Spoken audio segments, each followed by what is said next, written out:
Hello, everyone, and welcome to Bet the Edge. Thanks, everyone, watching on our NBC Sports YouTube channel or listening live on audio version. It is the Whale Capper V-Money Sports. College football breakdown is coming to you live because we finally have the football playoff 4-team set. We're going to give you all our bowl season betting tips and our favorite bets, plus Thursday night football, Patriots versus Steelers with a total of 30. Only game you're getting lower is Army versus Navy, which we're also breaking down. But, Drew, I'm going to be at the Steelers game. I'm excited. How are you doing, man? How's your week? It's going great. And yes, this is Bet the Edge Sickos edition. We have two totals that we're going to handicap in the 20s, man. Amazing. Unbelievable. I love Army Navy. I love the pageantry. I love the support. I love the standalone nature of that game. I'm excited for that game and excited to break that one down. But yeah, fun week. NFL is cooking. College football bowl bets are in, at least the early ones. So yeah, this is and honestly, the college football playoff. I'm excited, man. Yeah, I'm excited too. It's got a lot going on right now. I definitely placed more than a few bets on my college football bowl games so far, and yeah, I got the unders. We'll talk about those though a little bit later because I love my unders, Drew.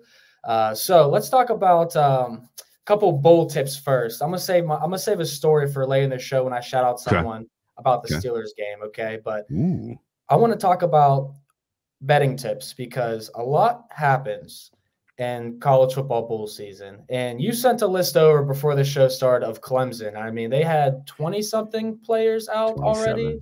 Yeah. So you need to kind of be ahead of a lot of these opt-outs and which teams you think could be getting the transfers. And a team like Clemson certainly is going to have a lot of players transfer, especially when they've had a down year, considering how dominant they've been in the ACC the past few years. So, Drew, what are some tips you're looking at for college football bowl season? Okay, today is December the 6th.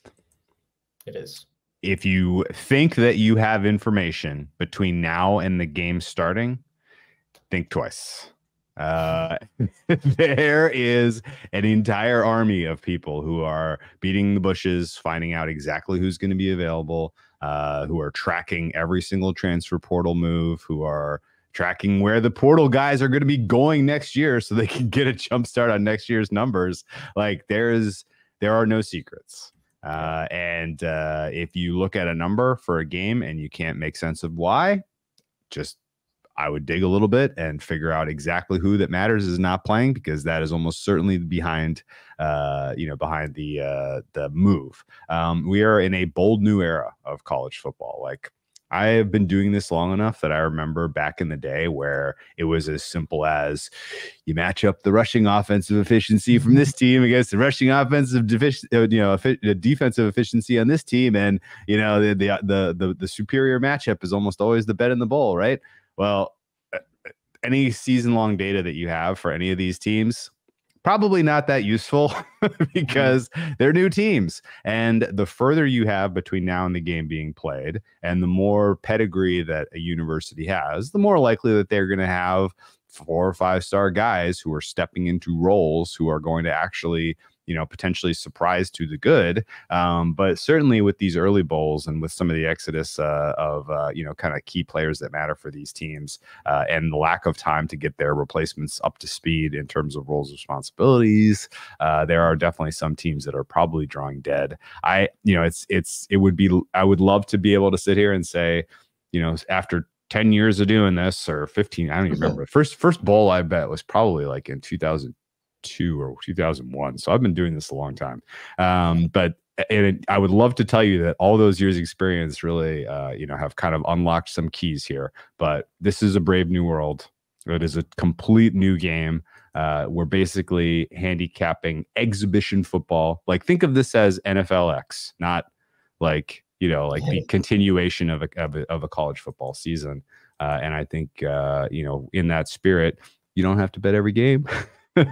And you certainly don't have to bet every game with gusto. I mean, if you just want a little skin here and there, find a pool where you pick every game, right? $50, enter into a pool, pick every game, then you got skin, and you're not, out there on, Christmas Eve sweating a result in a game with players that you've never heard of, between schools that you don't even follow. So, just be mindful of, your stake. This time of year can be tough for a lot of people. So gamble responsibly. Yeah, especially with the holidays around, it's definitely easy to be irresponsible with that. So I definitely second that, and I'll say there are a lot of the factors you hit on are what I would say too. When I circled a lot of games that I already locked in, for example, Utah and Northwestern. I grabbed the under in that game because, as we know, Utah's Cam Rising was out all year, so they had Bryson Barnes and Nate Johnson at quarterback. Both those guys hit the transfer portal. Now you got a fourth stringer freshman that has not thrown any passes all year. Going against Northwestern, who's their quarterback, also hit the transfer portal. So, you can just expect a sloppy, low-scoring game. And those are two teams that weren't going to light you up offensively either. I'm in agreement with you here. And I'll say regarding the pools, or challenges, brackets, anything you might do for the college football playoffs and college football bowl games in general. I did pretty well this season entering weekly competitions, picking just winners or against the spread in college football, and not as many people I thought are doing that as the NFL, for example. So you could definitely get in there and make some money with the college football pool. So make sure whatever sports books you're betting on, they have those available. That's a nice way to also not bet units on some of these games you're unsure about. Drew, let's talk about our favorite bowl game bet before we break down Army versus Navy, the sole college football game this weekend. Where are you going for favorite bet? Okay, so my favorite play is Army. Rock of the Marn. We are riding with the Black Knights. We are wearing our black today, Vaughn, because we are Black Knights in spirit. I love this Army team. I love their identity offensively. I love the just in general the fact that this is in New England, a little bit of kind of regional advantage for the Black Knights. I know it's you could say that every location is neutral for these teams, but I particularly think the DMV locations favor Navy and the New England locations favor the Army team. But whatever the case is, the advantages that Army brings into this contest, I don't think could be undersold. I bet Army at 2.5 pretty aggressively. It's out to 3 in a total that is as low as 27.5. Does that half-point matter? Very much yes. I still think you can get action at 3 at a reduced price in the ballpark of like minus 102, minus 100, or minus 101. But it's definitely going to be a low-scoring contest, and I think the deciding factor for me to get behind Army in this one is the fourth down aggressiveness of their coach. This guy does not leave any free points on the field. He goes after the high leverage fourth downs at a rate that really just makes my heart happy. So let's go Army. Yeah, I'm expecting some fourth down attempts in this game, and I'm expecting the under to cash also, Drew, though. It's going to be sweaty, as always. Last year, it was 20-17 double OT game. If you had the opening line of 37.5, well, you cashed. But most people did not have that line. So they sat around and watched the game thinking they were going to win, and it goes to OT, and they lose. But this year, I think it's going to be different. This year, I don't think we can see overtime. I think we see similar to what we see every single year, Drew. These teams running the clock, eating up time possession, where they both rank top 5 in the country, not throwing the ball very well. But I will say we've seen slight improvements this year from both teams throwing a little bit. I won't say that's going to be anything to make you question whether the over is going to hit. They still rank 128th and 129th, all right, right there with Iowa, but which we'll get there in a second. But I do think that, considering the third down defense, how much these teams know about each other, and just what happens every single year, the under is always the best bet. So I did play under 31.5, under 30, 29.5, and 28. Ooh. Wow. So I played 4 different numbers on 3 different books over the course of the week. Some of those were only smaller bets because they were board bets. Because I was like, instead of betting tonight's slate, why don't I get a little bit more on Army versus Navy because I'm more confident in that. So that's how I approached betting Army versus Navy. But yeah, I'm loaded up for 1.5 on them on the under, and you got Army rocking the black. Like that a lot. So I mentioned a team that I'm going to rock with for my best bowl bet, Drew. Okay. Iowa versus Tennessee. What are we doing? What do you think? So I like Tennessee in this one, but it's mostly just because I like the Tennessee high flying offense potentially with the weapons that still are going to be available should be able to find some success against this Iowa team. We got there. We got to the window with Michigan last week against Iowa, and even that felt like a lot closer than it should have. There were a lot of opportunities for Michigan to score, and they maybe were a little nervous, or maybe they didn't think they had to pull out some of the exotic plays and they could just get it done with some of the vanilla. Well, Tennessee absolutely has the horses in this one to get it done. So this is Tennessee or pass. I think we're looking at a number right now that reflects the fact that Tennessee is clearly the better team. I don't think Iowa's offense is really going to be able to, find any success, even though they're up against, kind of a clear step down in relative to who they've been playing this season, particularly last week. Total of 37 is amazingly low for a Tennessee game. I think this is pretty correlated. Tennessee covers, game goes over. All right, I'm gonna be on the opposite end. I'm going under. Okay. This is Joe Milton versus Deacon Hill. Definitely not gonna overthink that factor. This is Joe Milton's final game of his collegiate career, so I do like Tennessee in this and on their side. I do think they could cover this game, and we could still see this go under because Iowa's offense is that inefficient. But the defense for Iowa is so elite. And you mentioned it seemed closer. Michigan didn't have to pull out all the stops to go up in that game. They winning by 20, winning by 28 is all the same to Michigan. Winning by 14 is all the same to Michigan in that game. So I'm not going to take too much from that. But Iowa's defense did look great. And they have all season long. They kept them in the games. And I don't see that stopping here against Milton. Milton versus the better defenses have struggled this year. And we saw that clearly against Alabama in the second half, Georgia all season.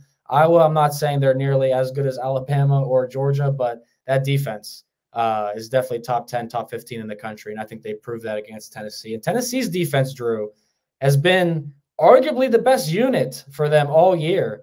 You love Tennessee's offense. I don't see the same offense I've seen in years past, but I see Tennessee's defense stepping up a lot more often this year than the offense has. So I'm going under 37 down to 34 as my best bet in Iowa versus Tennessee. What's your best bet for bowl season? Okay, I have so many. It's becoming difficult to choose. I have a lot too. I like that Iowa Northwestern under a lot too. Like that one might be easier. Yeah, Utah. Yeah, with Utah and QB 4 or 5 or whoever they have out there. If I could just, God, man, this is so tough.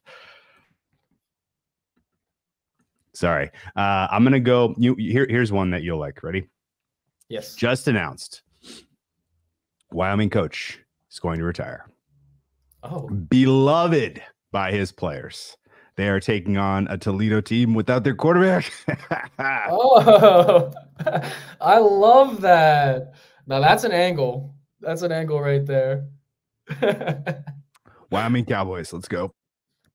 Hey, all right. We can take that one to the bank. I'm trying to see what this line is. Wyoming is now a 2 to 2.5 point favorite, minus 135 on the money line. For all the people that are listening in audio version, Drew's basically coughing his lungs up right now. So, but yeah, I think the Cowboys are a great bet. Total's at 44.5. No quarterback for Toledo. Yep, I got a killer cold, man.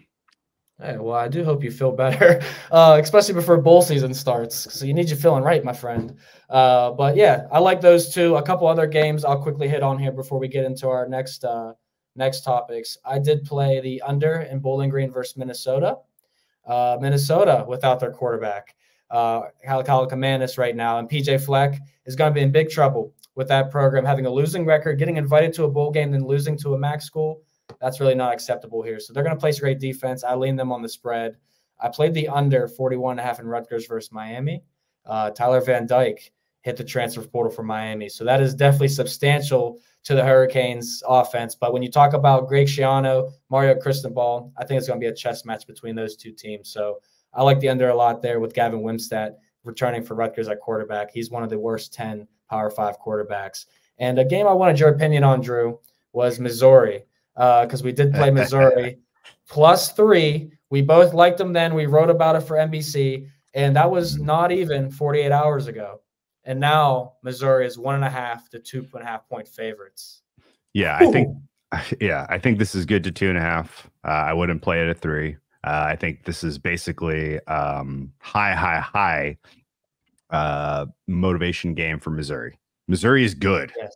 They are clearly a top 15 team. They care about this game. Ohio State's going to be without a lot of important players.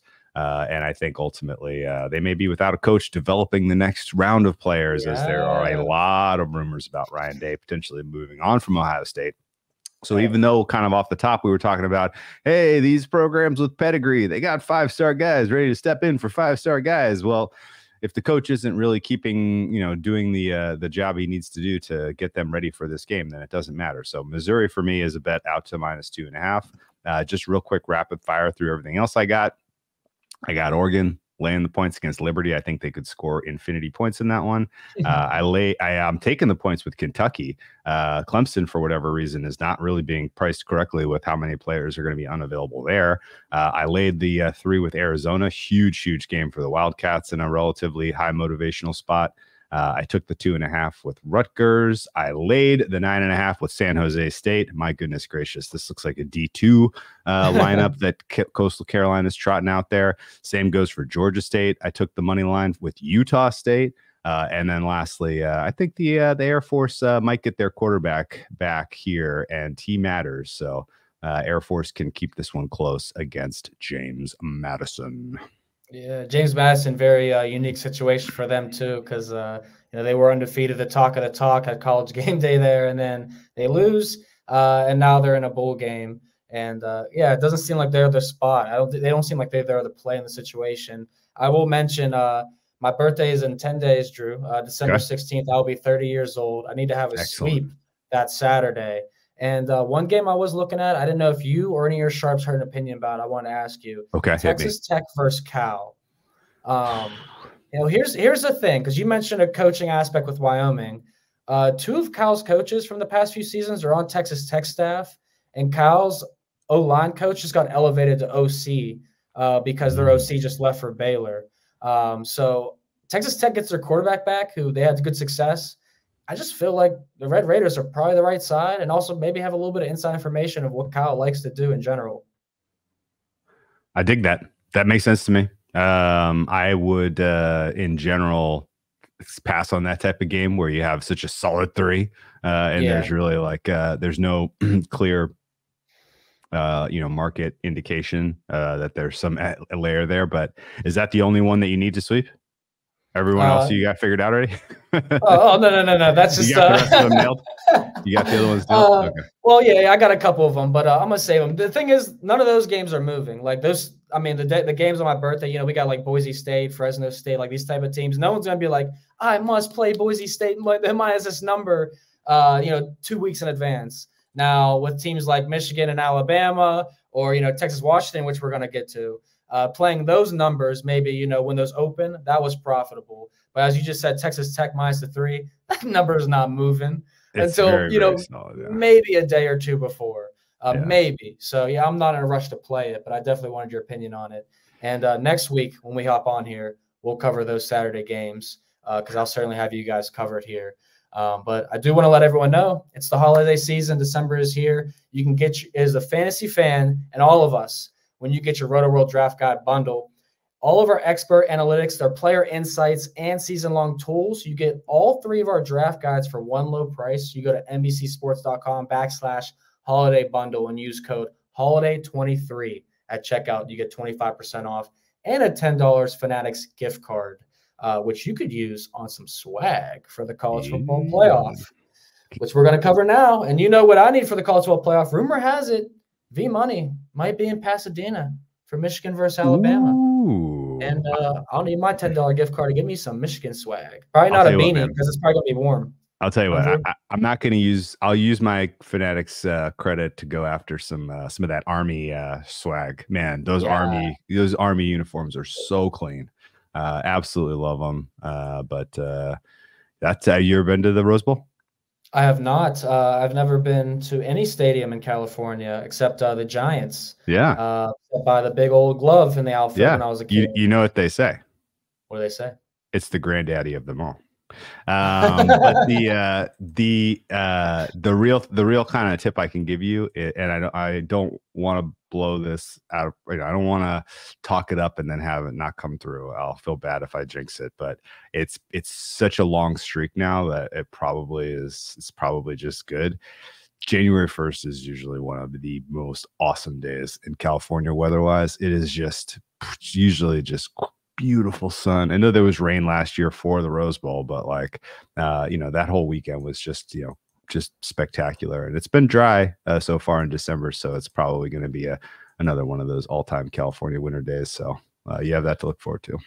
Fingers crossed. I mean, it's better than what Pennsylvania's thrown at me the past week, so I'll take anything. But I'm looking forward to Michigan versus Alabama, and I wasn't disappointed by any means that Georgia didn't make the college football playoff, Drew, because I know last week when we discussed what happens if Alabama wins, and what happens if Florida State wins or loses in that situation as well. And when I said, I pull for two SEC schools, Georgia and Alabama, to be the 3 and the 4. Didn't happen, but I thought the decision with Texas over Florida State was correct. That absolutely had to be the move, in my opinion. So this opened up 2.5, 3 in favor of Michigan. Everyone bet Alabama down to +1. If you saw the video of Michigan seeing their draw against Alabama, they obviously were not excited. But let's be honest, if Alabama got to pick who they're playing, Drew, they're not excited about playing Michigan either. So what do you like about this game? And did you think the movement from 2.5 and 3 down to 1 was correct? No, I don't think so.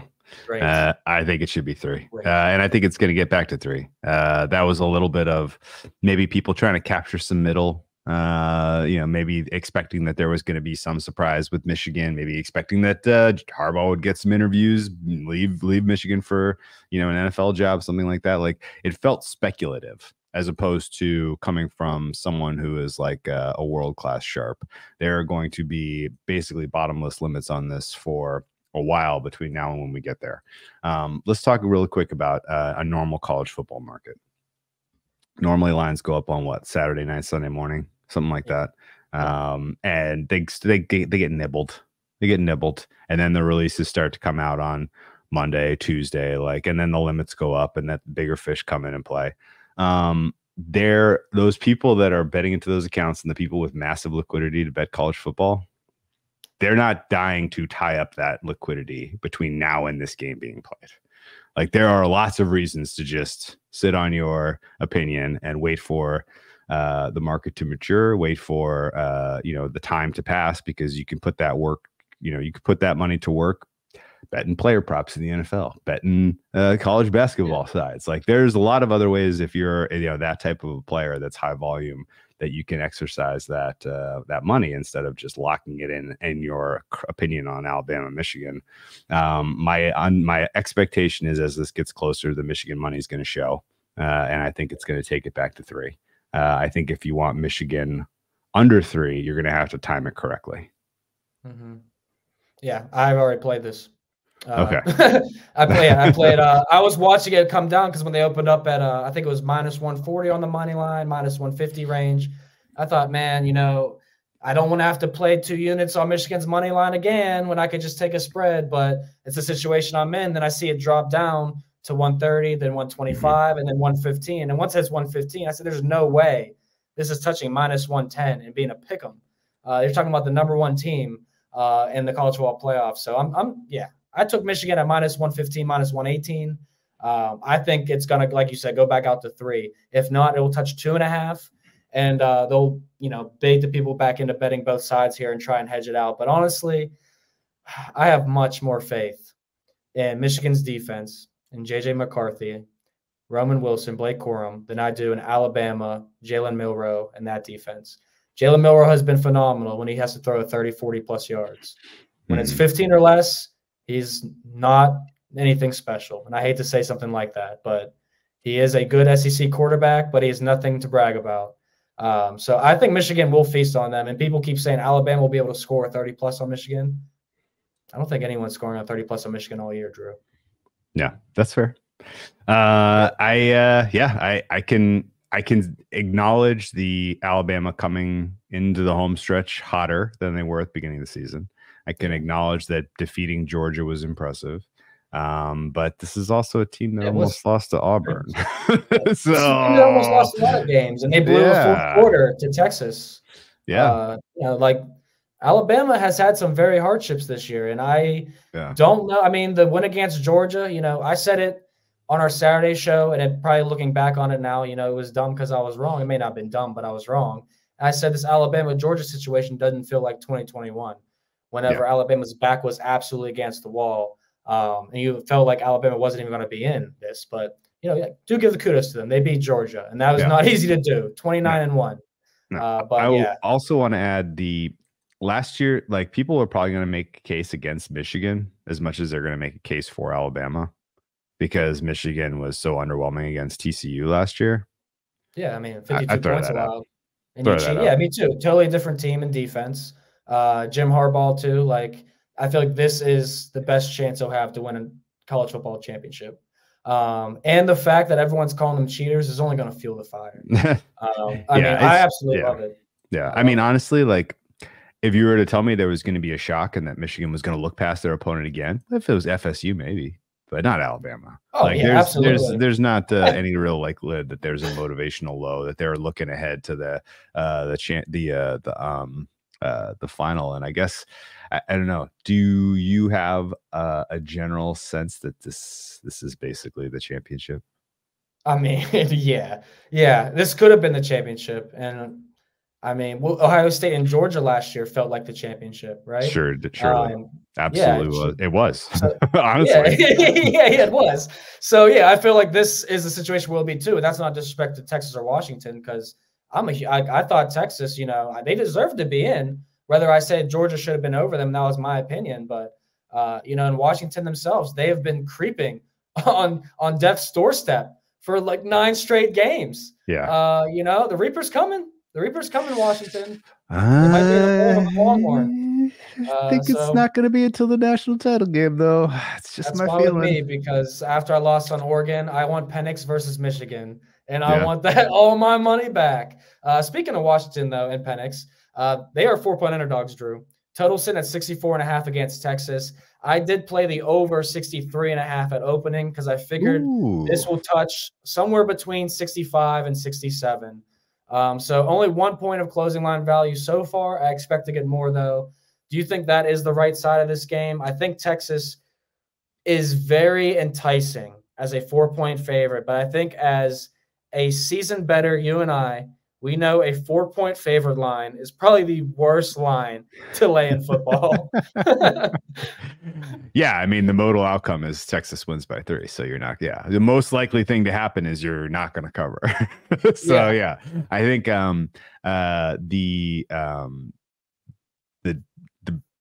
total that you got to the over was a very solid play. I don't think this is going back up to 65, but it might. I think you locked in a decent bet, and the over is probably the total you want to play or pass. I like the side here for Washington quite a lot.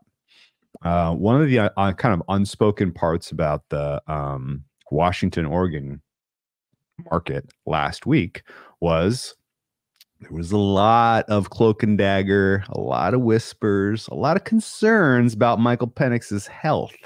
Not just his knee, but he had apparently been concussed, or at least had his bell rung. And there was some concern of, is this guy going to be kind of focused enough and mobile enough to execute the offense the way it needs to be executed? And the answer was yes. In fact, he answered every question you had about him in that one. And now he has a month to get even healthier, which I would think, at full strength, Washington probably ought to be power rated for this game more like they were at their peak, rather than the team that went into that Oregon game as a 10-point dog. Market seems to be treating this as a continuation instead of a reset. Do not agree. I think this is probably a game that should be under 3. I don't have a huge issue with Texas being the favorite, but 4 points feels wrong to me. So I'm probably going to play a little Washington money line here. But if you only have options with points in the side, Washington +4 looks pretty tasty to me. Yeah, I definitely was thinking because you could do the I forget what they call them, but basically you pick the 2 teams that advance and then the winning team between those 2.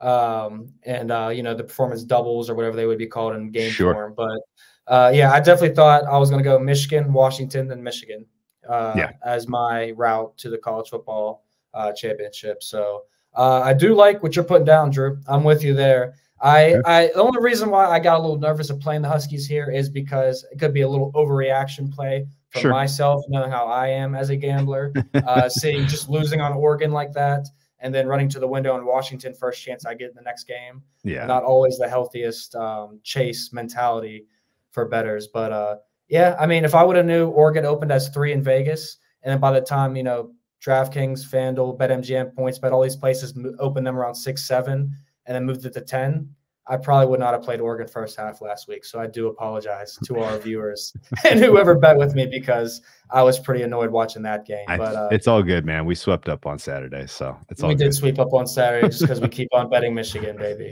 Don't stop, people. So the Heisman's pretty much locked up. Jalen Daniels minus 1,200 favorite now. Bo Nix lost that. Penix outsider looking in if you want to take lunch money on that. Updated finals for the national champion. Michigan's plus 170. Alabama plus 190. Texas plus 310. And the Huskies of Washington sitting out there at plus 700. Drew, of all those things, national champ, Heisman, which one do you like? Boy, I agree with your take on the Heisman. It's over. Congratulations to Mr. Jalen Daniels. Really incredible season. And it's amazing how, like, in back of my head, I'm like, it's kind of lousy that your team succeeds to the degree that you make a title game, and then losing that title game loses you the Heisman. Sorry, Bo. But I should have played a little better, buddy. Anyway, national champion Michigan plus 170 is still a fair bet. The overall national championship market echoes our sentiments that Michigan, Alabama is your de facto national championship. And I would expect that Michigan coming through against Alabama, which, knock on wood, happens, that they would be somewhere in the ballpark of 6 to 6.5 point favorites over Washington. What say you? Yeah, no, exactly the same thing. The market right now on a couple of places has Michigan minus 6.5 to 7 against Washington. So you're exactly on the nose. And they had them as a 3.5 point favorite versus Texas, Michigan, that is. So, I agree with you. I think Michigan is still the play. I got them at plus 280, plus 420. Obviously, plus 117 is not as enticing when you have to wait an entire month to get that payout. But there's other ways to make it, including college basketball or NFL with us. 12-3. My first 15 college basketball bets, Drew. We will be seeing you for A10 basketball on TV later this year. Believe me. All right. NFL time. So there's a promo to be had, Drew, because Sunday Night Football is a smacker.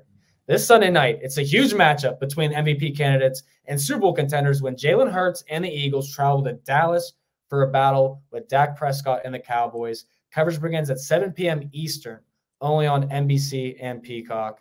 That is going to be a terrific game. Definitely better than the Patriots at Steelers game that I will be attending tonight, Drew. Fun fact, I am surprising my best friend, who also turned 30 yesterday. He turned 30. Cool. Surprising him at the game. And I surprised him this past weekend. So I sent his girlfriend tickets for stand-up comedy. They went to go see tickets. They went to go see stand-up comedy. Me and my friend Anthony hid in his house. All right. Got a key, hid in his house to surprise him when they came back. I laid water bottles all on the floor leading up into the room where we were hiding. Right.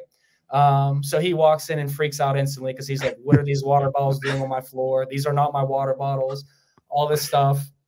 So me and the other guy are laughing in the corner, and all you hear is shing. And we both literally jump on the floor and yell, "Happy birthday, Damon," because our friend was going to call the cops and pulls out a knife. So I told his wife, we're meeting in public where there's other people for this surprise because you had me worried. All right. He's a Patriots fan. I'm a Steelers fan. And I said, this is not cool. Not cool. So if you're wondering what his bets are, he said Pats win. And I said, yeah, okay. Okay. So, Drew, I'm scared, but I'm going to the Steelers game. $30 tickets is what I got. Over-under's 30. Perfect. I'm going under. Yeah, it's been a while since I had a knife pulled on me, but that's a spooky one, man. Halloween's over. Yeah. Halloween's over. Oh man, wild. But yeah, I mean, I feel like there's a whole genre of TikToks all about surprises gone wrong. That his girlfriend was probably filming it, trying to add to that that thread. The Patriots-Steelers game is a hotness. There is zero defense I can give you for the Steelers being 6-point favorites in this game. The Steelers are coming into this contest without linebackers. That should matter. They're coming into this game without their starting quarterback. That should matter. And more than any other, if this was any other opponent, I think you would see an absolute avalanche of money dying to bet against this Pittsburgh team, even at home, on a short week. The market sentiment betting this down is screaming at you. There is a lack of confidence in both of these offenses. And how can you disagree? The Patriots were shut out again this season last week by the lowly Chargers. The Chargers were one of the worst defenses in the NFL to that point in the season before shutting out the Patriots. That was an absolute joke. That was 2 shutouts now for the Patriots. The Saints got him back in week 5. Chargers get him in week 13. Neither of those defenses is that good. So that just kind of tells you the state of the Patriots, which is they don't really have anything going offensively. It's going to be Bailey Zappi again, apparently. He's got no one to throw to. He's got no one to hand off to. Ramondre Stevenson's not going to play. The only positive I can give you about the Patriots whatsoever is their defense is still playing very well, and their offensive line is very healthy. So potentially, I say very healthy. I mean, everybody first team's healthy for week 14. Yeah, apparently, yeah. If you could pick some of these guys out of a lineup, that'd be a different story. But they're at least all, no one that played last week is missing this week. Did you know that they have did you know they had a right guard named City Sal? No. These are NFL players, apparently. Demario Douglas, not expecting him, but who knows? Keyshawn Butte, maybe he goes. But yeah, Devontae Parker and Tyquan Thornton and Hunter Henry, not exactly the skill position group you want to go to war with. A lot of Zeke Elliott probably in this one. Maybe he gets something done against a defensive line, and Cam Hayward, who's been dealing with some injuries. Ultimately, I would love to sit here and make a case for the Patriots because 6 points is absurd for the Steelers to be laying with the condition that they're in. But ultimately, I just can't say it with a straight face, man. If you have to have some action in this game and you want to play a little Patriots money line just for the kicks, then go for it. But I wouldn't hold your breath. The linebacking situation for the Steelers is really concerning. Landon Roberts in particular going down last week, I think could matter a lot. They've already lost Quan Alexander. They've already lost Cole Holcomb. You're running out of warm bodies there to play middle linebacker, and this could get ugly. So, Zeke Elliott props and a 10-3 Steelers win, something like that. What do you think? Ezekiel Elliott's rushing prop is 58.5, and I know that because I was staring at it and I said, man, that is kind of high. 58.5. For Zeke, like, how old is he again? Then I started, probably the same age as me. And then I started looking at him, and I thought about, no Ramondre, Steelers linebackers are down, no receiving corps, but I definitely think there's going to have to be another guy or two that get some carries, get some receiver screens, something to that effect to get the offense going for New England, because I was holding a Patriots first half plus 3.5 ticket last week, Drew. And gosh, oh my gosh, like anybody do something. It was terrible. And the Chargers got the punt return with 40 seconds left to get the field goal. So it basically just killed me. The Patriots have no offense, and the Steelers are much better with Mitch Trubisky right now. If you haven't heard Najee Harris's interview about Mitch Trubisky, they said, what do you think about Mitch Trubisky's leadership for the team? He said, it's good, I guess.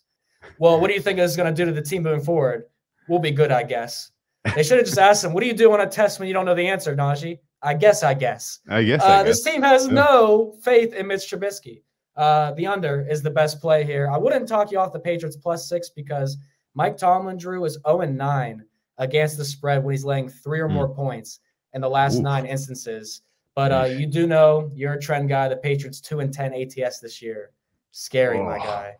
Yuck. Scary. Yuck. And our producer said Zeke is 28. He's actually a year younger than me. It's a hard 28 though. Yeah, NFL running back 28 is actually 38 in human years. That's right. That's right. So No, yeah, there totally was like different. a funny post floating around of like Raheem Mostert is like 2 years older than Todd Gurley. It's like, well, Oh my God. like, how is that Yeah. possible? Well, Todd Gurley Yeah. was, he has like, something like 600 or 700 more carries in his career. That's why, they ran him into the ground. But anyway, no, okay. That all sounds fair. I guess ultimately best unit on the field, probably the Patriots defense, just with the injuries that the Steelers have had on their defense overall. But is the offense so toothless that they can cover 6? It's going to have to be with an under. So yeah, I mean, field goals, not touchdowns expected in this one. And if there's a surprise shock, really entertaining game, it's going to have to be a lot of help from the refs. Yeah, yeah, expecting to see a lot of flags instead at Acrisure Stadium, man.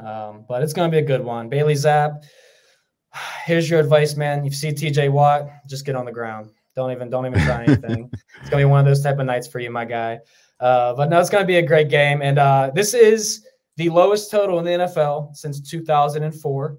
And this is also the lowest total in DraftKings betting history they released. So I feel very special to be in attendance for this game and betting the under, to be honest with you. Mitch Trubisky, Bailey Zapp, doesn't get much better than that for Thursday Night Football, ladies and gentlemen. Drew, wrap us up. What's your best bet from the show? And what do you be doing this week? Anything fun? Watching Army bring home the rivalry. It's Christmas party season around these parts. If you're familiar with Long Beach, there is a little place called Alamitos Bay. It's like a beautiful area where people go sailing, and they rent electric boats and they putt around. And there's a man-made island called Naples Island that has like a canal that wraps through it. And everybody who's got homes that front the canal, they just go absolutely to the walls decorating for Christmas. Like the lights that you see, like you're like, how in the world did they even get all those lights up there? And so yeah, this week's tradition, usually the second week of December, we get the boat, we putt around the canal, we look at all the lights, we have the hot chocolate and hot toddies, and we celebrate the holiday season. So that's what I'm excited to do on Saturday. What's up for you after a successful trip back to see the mighty Steelers? Yeah, I mean, after we cash our unders on Thursday and Saturday morning, I'll probably be paying my new niece a visit. My sister just had a baby this morning, so I'm a first-time uncle, first baby in our family in 14 years. Congratulations. Thank you. Yeah, I'm super excited. I'm going to be the fun uncle. So I told my other brothers that's my responsibility. You guys can decide what you want to be. Yeah, but, Vaughn being the fun uncle was minus 5,000. Yeah, yeah. And also we set a betting total. Actually, this is hilarious. I forgot about this. We set a betting total on how long it would take for my sister to have the baby because she went to the hospital on Monday. We set it at under 27 and a half hours because she's late for everything. So we said this baby would be late. Of course. It hit the over. It hit the over. Easily over too. Oh, yeah, she was there for over 2 days. So yeah, a lot of Netflix, a lot of TikTok for her. But she's in good spirits. Everyone's healthy, so I'm excited to see them and be a good uncle and brother this weekend. But my favorite bet for the show is either under in the Steelers or the Army game. I've been making a joke all week: who's going to score more points, and no one can decide what they want to say. And I think the answer is it's even. They'll both score 20 combined unders. Drew, how about you? Ooh. Yeah, I'm fine. It's fine with me, man. Let's get them. I don't think it's PTSD or like with Stockholm syndrome, but watching football this year has just kind of beaten me into where I'm fine with this now. I don't mind watching some ugly football. Let's go. Yeah, I mean, I feel like I've been trying to beat the drum on unders for the past year and a half on NBC, and yeah, it's finally paying off. It looks like, Drew. It only took like 25 different starting quarterbacks, backup quarterbacks, I should say. Yeah, but yeah, under for weekend. Let's go, buddy. Yes, wonderful. I love that. Another great show again, man. Lots of college football talk, NFL talk as well. Next week, we'll have the same. Maybe we'll slip in some basketball here. We'll see what happens on the show. But it's Bet the Edge. You never know what you're going to get unless you're looking for unders, and you'll get that. Don't forget to check out NBCSports.com for all your help and info for your wagers, and Amazon.com/NBC Sports for all of our podcasts and shows. For the Well Capper and V Money, for producers Dan and Adam, thank you so much. We'll see you guys next time.